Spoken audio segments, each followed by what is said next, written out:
Excuse me, Mr. DJ. Hey, check this out. We got a great show coming your way.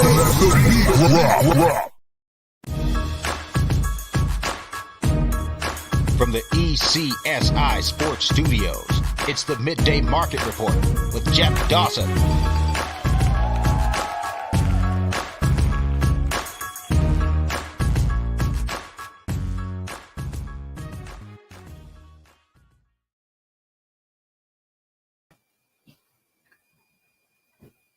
Good afternoon, sports fans from all around the globe. I am the host, Jeff Dawson, East Coast Sports Investors, and this is your second edition of the Midday Market Report for Friday, September 22nd, 2023.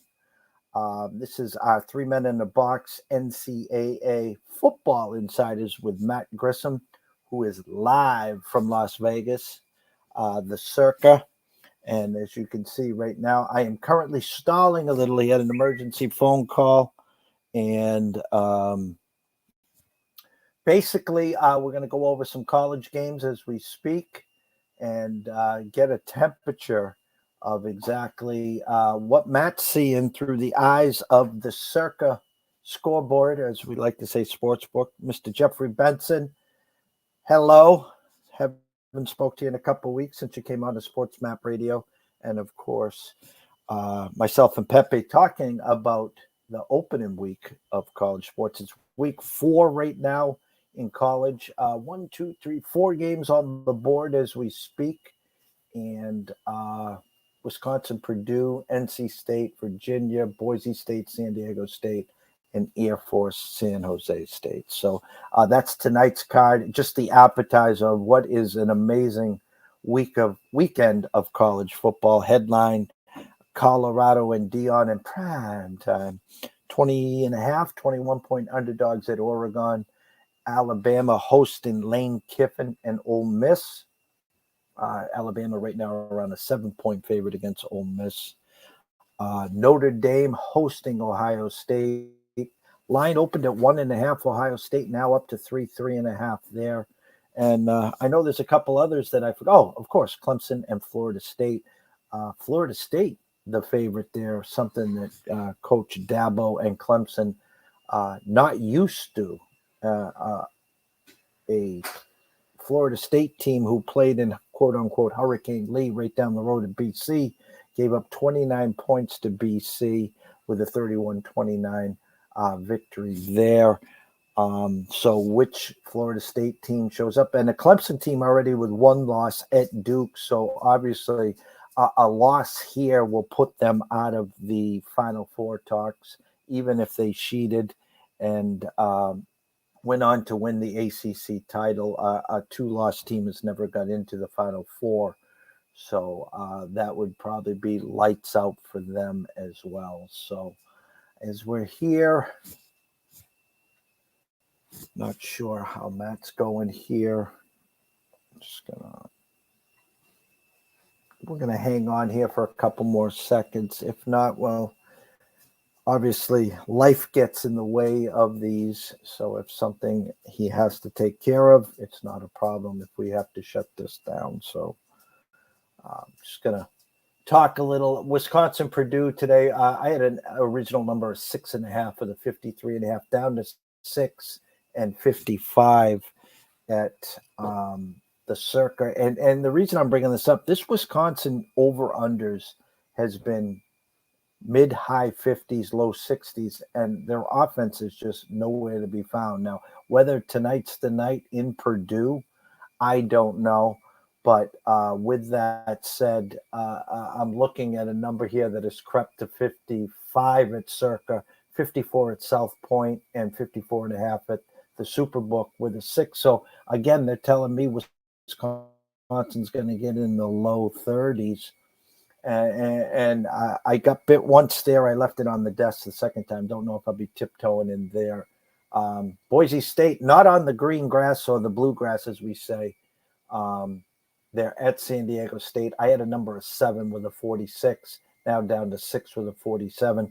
We know how profitable back in the day Boise State used to be. at home, but now they'll travel to San Diego State. Offensively challenged at some points. Everyone's expecting this to be a low-scoring game. Vegas right now has this at Boise State 27-20. So anyone backing San Diego State, their key number would be probably around 21 to 23 on the team total. If you think they can get there, it might be easier to bet their team total versus grabbing the +6 there. And then Air Force at San Jose State, I had a 4.5 for the 47.5. It's up to 6 now. Air Force is, I think it was last week, absolutely boat raced. I'm drawing a blank who they played last week, but it was early and often, and they just steamrolled. And now a true number of 4.5. The public's pushed to 6. I think San Jose State could be sneaky here. Again, will it be the Air Force ground attack and play keep away, or will San Jose State be able to generate some offense and keep the Air Force offense off the field there as well? And then we got Brown versus Harvard. I had a Harvard with an 18.5 with a 56.5 down to 15 with a 54.5. So Brown taking in some money here against the Crimson Tide. So Matt's still on the phone. So what I'm going to do here is I'm going to end this stream right now. I know, unfortunately, we actually have a handful of viewers on right now. No, actually, here he comes. Hold on. Wow. Hello. If you got to take that phone call or need to get back, I just covered 7 minutes. I understand life gets in the way. Trust me. If you got to go back, it's okay. Oh, you are awesome. Yeah, you had hit live right when I was saying, hang on, give me 2 seconds to answer this. So we have a man on the loose in our little town of Spring Hill, Arkansas, population of like 600 people. Anyways, long story short, he has stabbed 3 people. My wife called freaking out, and apparently he was last seen. SWAT's out there looking for him.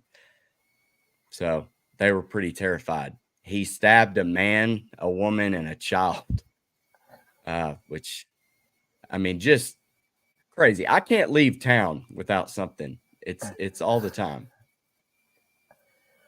Wow. But, well, like I said, at any point here, if the phone rings, please, we can shut it down. We can make this up at another date. Obviously, the family always is first, as you know that. So what we can do is I gave everyone you're live at Circa in Vegas. So as we usually start when you're in Vegas, give us the scouting report. How Matt is doing, how Jeffrey Benson, how Derek and the boys are doing, and how you doing? Man, I'm not doing well. I lost a lot of money last night, but that's what I came here for, try to hit big. The town is popping, to say the least. You've got the Steelers, all the Steelers fans in town for Sunday Night Football against the Raiders, first home game for the Las Vegas Raiders. It's a chaotic time of year in and of itself, but being at the world's largest sports book is just heightened that well over 100%. So I'm looking forward to it, though. We've got an awesome slate of college football. The NFL games should be good. Last night was extremely boring, but I was on Georgia State plus 6.5 in college football. So I was probably the only person in the book sweating that one. But yeah, it's awesome atmosphere right now. As I mentioned in the first few minutes here, there's actually 5 games on the slate, including Brown and Harvard tonight. 4 games: Wisconsin, Purdue, NC State, Virginia, Boise State, San Diego State, and Air Force, San Jose State. Is there any one of those 4 games that might actually grab your attention tonight, that you might just sprinkle a little something to get you to Saturday? I think I like Wisconsin tonight. I haven't pulled the trigger. I think it's at 7.5. Scares me a little bit, but I would rather have it at 6.5. But I think Wisconsin probably the better team. Purdue doesn't really look very impressive to me. Let me see what what I my got it power down to ratings 6 right have. now. Oh, really? Right Well, where you're sitting, I got it at 6-55. my power ratings make this line 11.5 in favor of Wisconsin. So I think that's going to end up being a play for me. Can you tell me why their under-overs have been so high? Are we just waiting for this offense to explode? We know back in the day, Ron Dane and a handful of other running backs and quarterbacks, it's kind of, you know, 3 yards and 3 yards and 3 yards, death by 10,000 paper cuts. Are we expecting some kind of offense explosion? Maybe tonight's the night that it starts. I don't know. 53.5 is a big total for a Big Ten game. So you may see it. Wisconsin's gone under the last 2 games. Purdue also under the last 2. I I don't know if Wisconsin can drag this thing out enough to keep it low scoring. Purdue is. I'm sitting here looking at their defensive ranks. They're 116th in pass yards allowed, 77th in rush yards. I I think Wisconsin ends up rolling this, and I'd be afraid to go over just for the simple fact that I don't know if Purdue can score enough.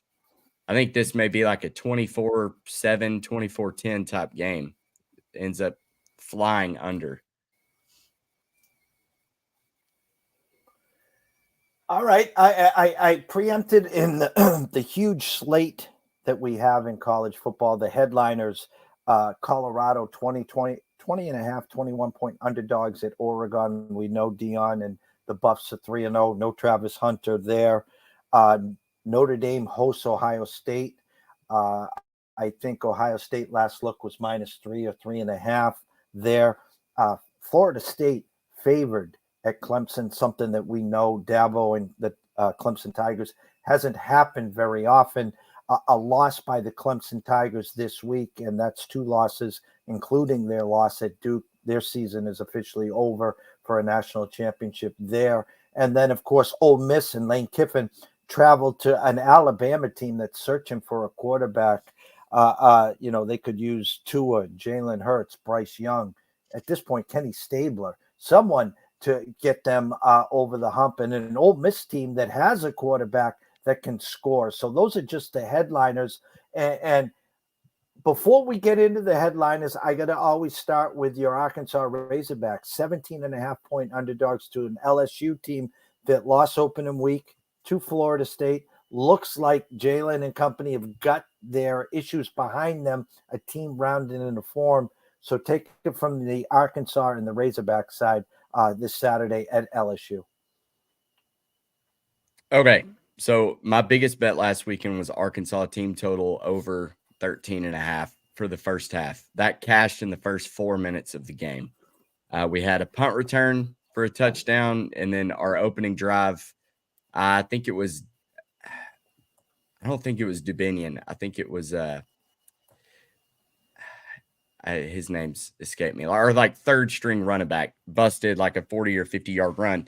So that put me in a great position. We had just cashed that. We're up 14-0, feeling great, crowd's into it. And then I feel like we just got complacent. We took the lead again, 31-21, and again, we just can't put a game away.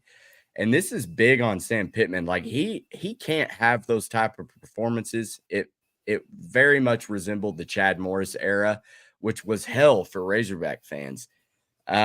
It's just, I guess, their ability to lay down in moments and not be able to close out games. And hats off to BYU. I got old takes exposed. Freezing cold takes retweeted my tweet. I saw these BYU players. These guys were, 25, 26 years old, and they're sitting there. They were cocky. They're hanging out at Embassy Suites. They all looked little. And I took it on the chin from their fans, but it was all in good fun. They traveled really well, but I think this is more of a Arkansas beat themselves, and I don't think LSU's big blowout win over Mississippi State was that impressive. I think Mississippi State is a really bad football team right now. They're transferring their whole offense from the air raid of Mike Leach to like where they're running the ball 60% of the time.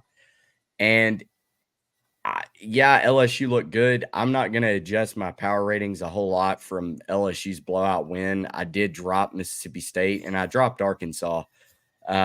But I make this game 13.5. I think it's gotten too high. I think Arkansas plus 17.5 is a play. I made it an official play of mine just based on the numbers, not my fandom of my team. With that being said, I also took South Carolina against Mississippi State because I just don't like this Mississippi State team. It opened 5.5. I got it at 5.5. That may be a stale number now.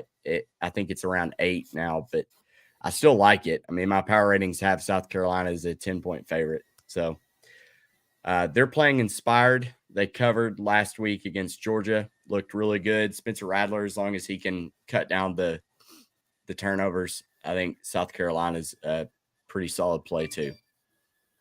Sorry, that was a very long-winded answer to your question of just Arkansas. Well, I was watching the South Carolina game last week against Georgia, specifically to see, how good this Georgia team is. And again, we know how good Rattler can be at times. He's been boom or bust. They get out to the early lead. The Georgia offense nowhere to be found. Some second half, some halftime corrections, and Kirby Smart and the boys got it together. Last night on Sports Map Radio, we had Paul Stone on, and I talked to him. I was like, is this the year that not only Georgia doesn't three-peat, but what is the strength of this SEC this year? Again, an Alabama team that we already seen chinks in the armor. We've already got an LSU team with a loss. Yeah, Georgia's undefeated, but their season, I don't think, starts till the first weekend in November against a Tennessee team who got manhandled by Florida last week. So give us the temperature and your take and look at your rankings on the SEC. Are they overvalued at this point, this early in the season, Matt? That's tough because I don't know how much stock you can put in last weekend's Alabama's performance last weekend. I think Nick Saban was trying to show that Jalen Milroe is the quarterback, and you see what you have on that bench with Buchanan and the other guy. I think Alabama, they should win this game against Ole Miss by 2 or 3 touchdowns, and that will kind of restore the faith in Nick Saban. Hasn't lost his step, but this Ole Miss team is dangerous, and I know Lane Kiffin really wants to get one over his old boss, but this is going to be this week. I feel like is going to tell us a lot more than the few weeks in the past have as far as where the SEC is, because they don't look very good. And Georgia, I know, has got their prowess, I guess, of being dominant old Georgia, but I just don't see it. I don't think this is a national championship Georgia team. I don't see it either. And again, they will get better as the season progresses. Yes, their defense is good. Okay, they have but Carson Beck is a question mark. Yeah, they've got the playmakers. I mean, that's no. Go ahead. No, I was just to touch on. I think there's a slight delay, so I keep cutting you off. But Georgia's got the playmakers. We know that, but it's can they all gel and come together? And yeah, they'll probably go 12-0, but when they get matched up against a likely 4 seed, because they'll probably be the 1, especially if they run the table and win the SEC championship. They're kind of the de facto best team of the SEC, but like we were talking about, what is that worth right now? And I think we'll get the answer to that question after this weekend. Let's go to the 4 headliners before we turn the card over to you. Colorado at Oregon. I talked last night. I'll say it again here. I think the best bet on the whole card is the Oregon team total over 44.5. I think Bo Nix and Oregon will write whatever script that they want. They're not afraid to put up 50, 60, even 70. We've been waiting for the letdown spot from Dion. Opened up at TCU, then hosts Nebraska, then an overtime game against Colorado State. Prime setup for, hey, we'll take this one on the chin and then get ready next week for USC. How are you reading this game, Oregon and Colorado?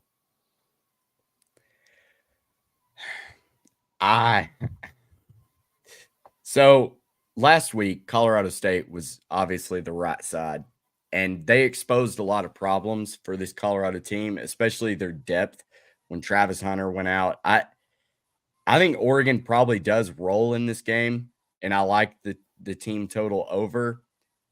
But Shedeur Sanders, he's probably going to put up some points too. And I haven't seen Oregon tested enough to say that their defense is good. 21 is a big number. This was 14.5 in the look ahead last week. So they got another touchdown based on their performance against Colorado State. I don't know if that was warranted. It's kind of like the Arkansas line. It should probably be 14, 13.5, but now it's 17 because of their performance last weekend. I don't know what to make of this Colorado team. This is it's so uncharted territory for college football. The depth is going to be an issue though. But I almost think Colorado first half, I don't know what the line is. I don't have it in front of me, but probably 7.5, 8, something like that. I think Colorado could keep it close early, but then Oregon's probably just going to wear them down and end up running away with it in the end. Next game that I'm going to bring up to you, again, I know who the better team is on paper. My true number was a pick 'em with a 56. Right now at the circa, Florida State -1.5 and 55. Last night, we had Scott Mutrin on the BC color, does the games for BC. We talked about BC 19 penalties, a school record, and that last face mask penalty, which Florida State would have had to punt. Now, you could say Hurricane Lee, windy conditions, Florida State looking past this game. They get into Boston College, Chestnut Hill, put up a 31-29. Thanks for playing. Now we're heading to Death Valley.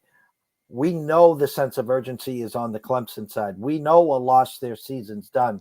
I know on paper Florida State's the better team. So if you're going to bet Florida State, just bet the money line. Just don't leave the 1.5 on the table just in case. Your thoughts, Florida State and Clemson? I made this number Florida State -3.5. It does scare me that 90% of the public money on DraftKings is on Florida State. DraftKings pretty square book, I would say. So I called it last weekend. I said last weekend on our show, this weekend is going to be the part where the public gets their butts handed to them, and it did. I think all the public money lost. This is a weekend where Clemson, like how badly are we trying to convince ourselves that Dabo and Nick Saban and Clemson and Alabama haven't fallen off from what they were? Like everybody that I've talked to, they love Clemson in this spot and they love Alabama.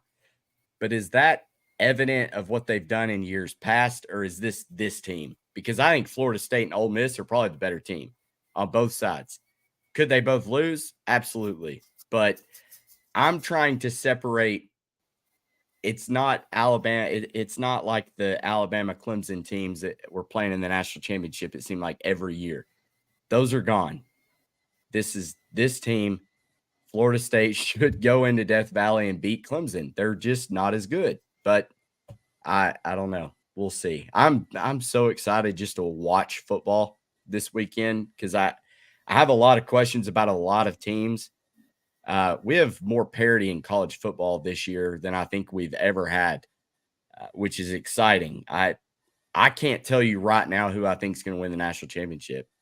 And I think by the end of the year, the 4 teams, I would probably say any of those 4 teams can win it. When most years it's like, maybe the 2, but definitely the 1 is going to win.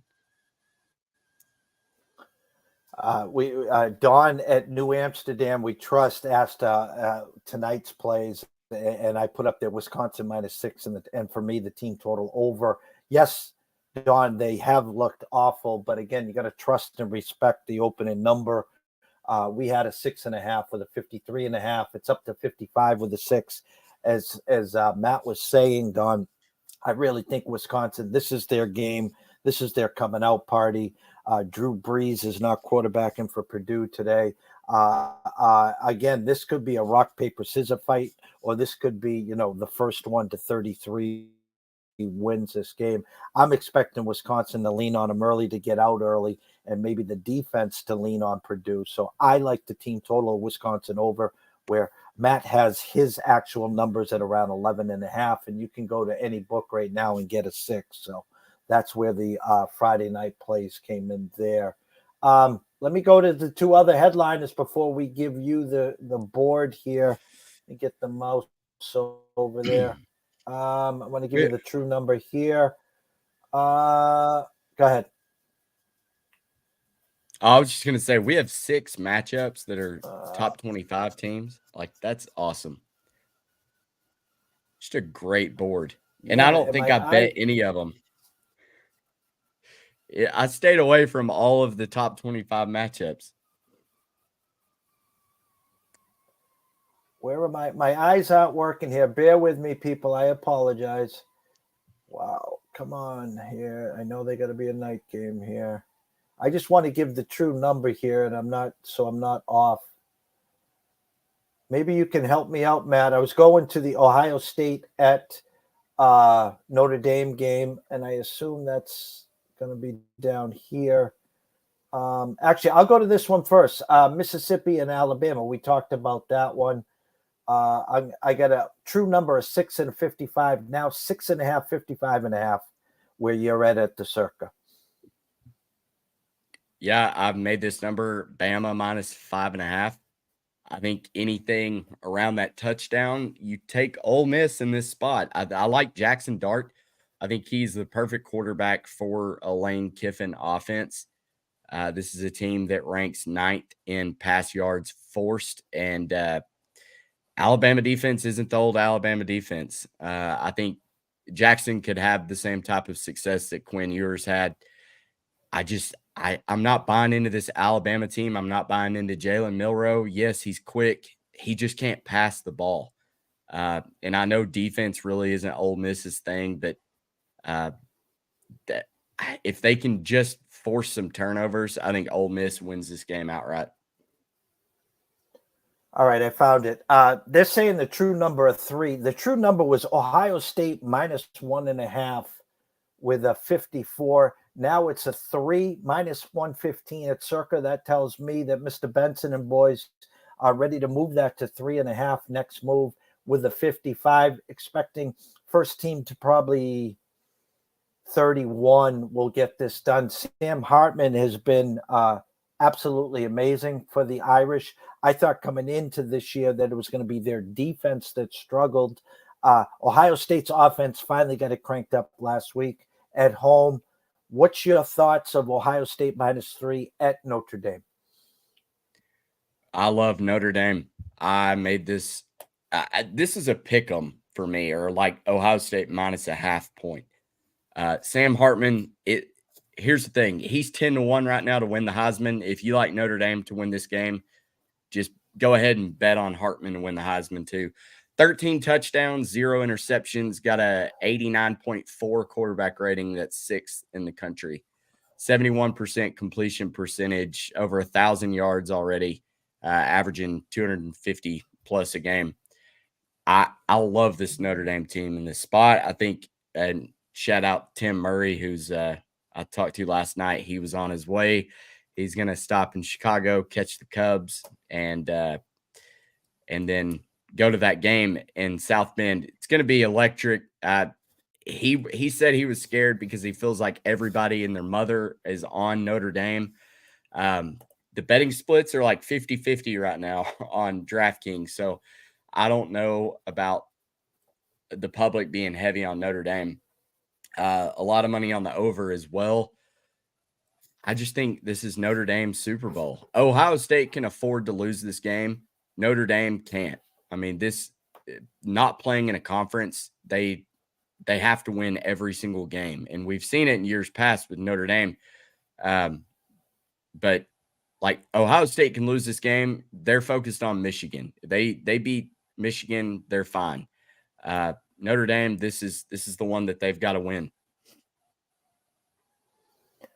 Those are the four headliners, as we always do, Matt, at this time. I flip the stage over to you, and you can release the hounds and tell us where your leans and where you're going to beat Mr. Benson this weekend at the sports book.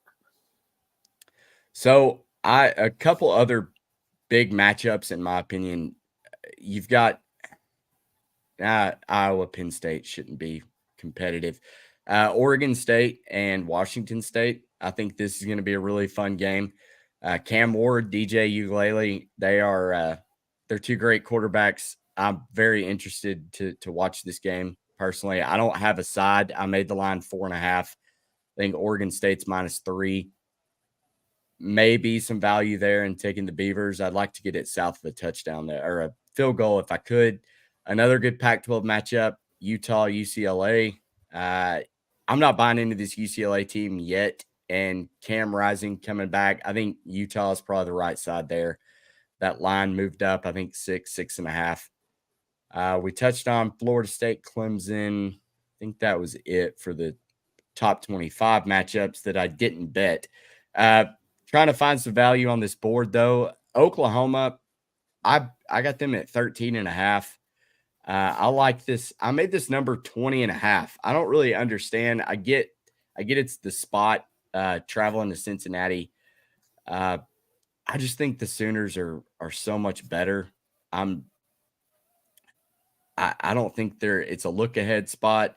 I know Texas and Oklahoma both are in this weird spot right now this week. Texas laying, I think, 14.5 against Baylor.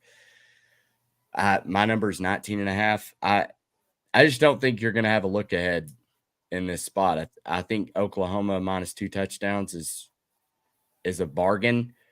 Let's see. Syracuse -12.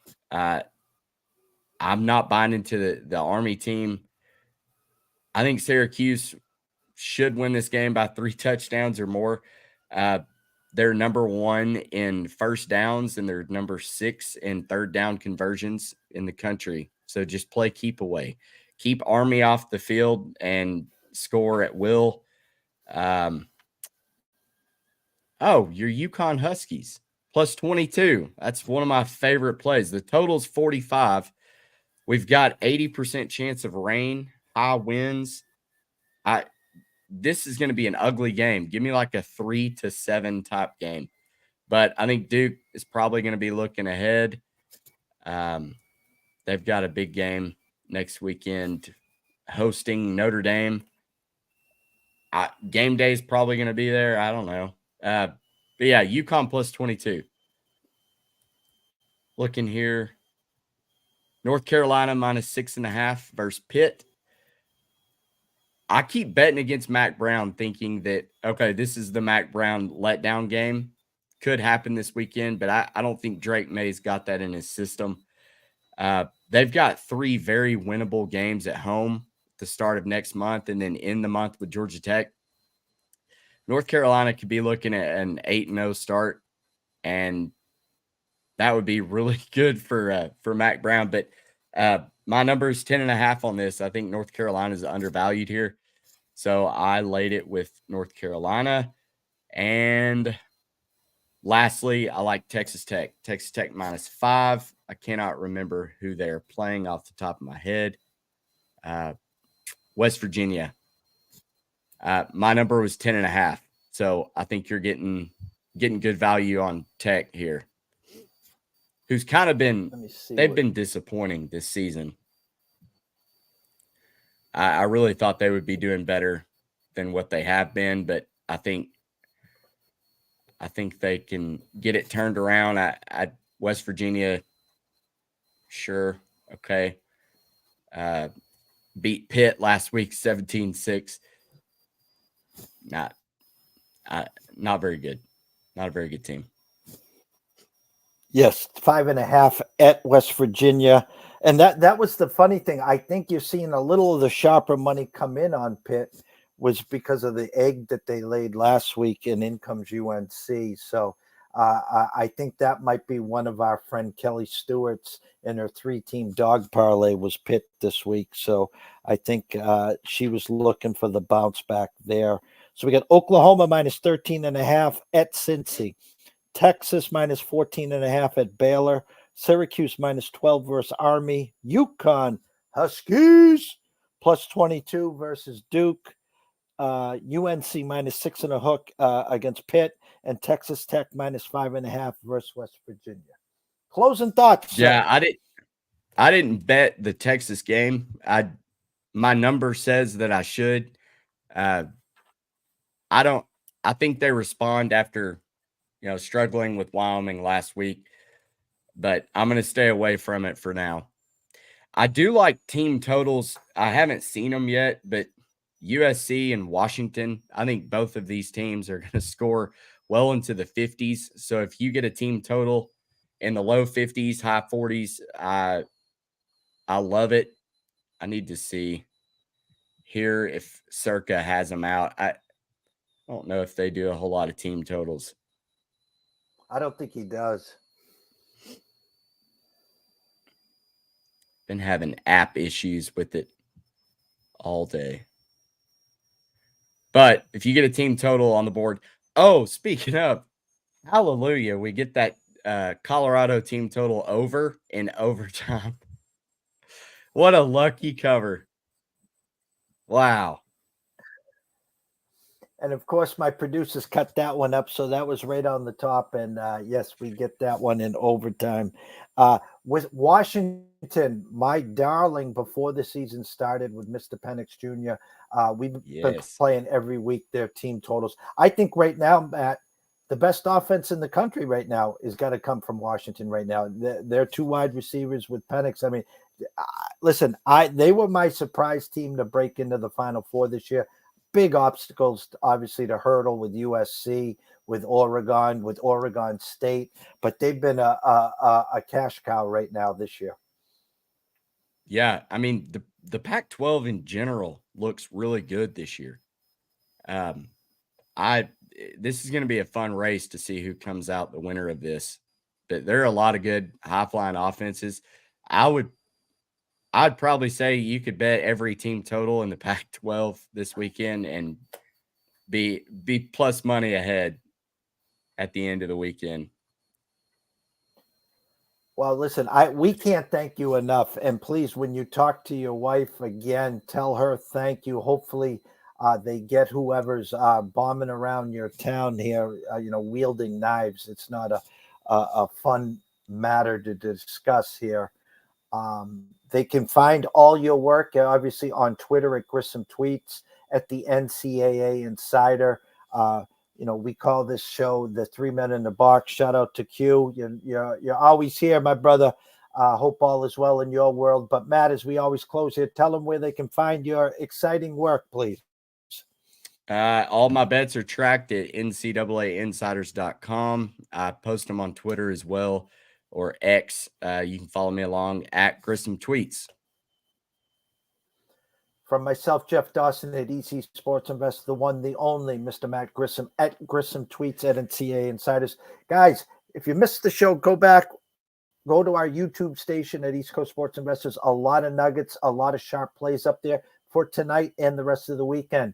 Enjoy yourselves. Cash some tickets in 1 hour. Ron live from LA, talking some more NCAA and NFL. So till then, enjoy your afternoon, and we will see you soon.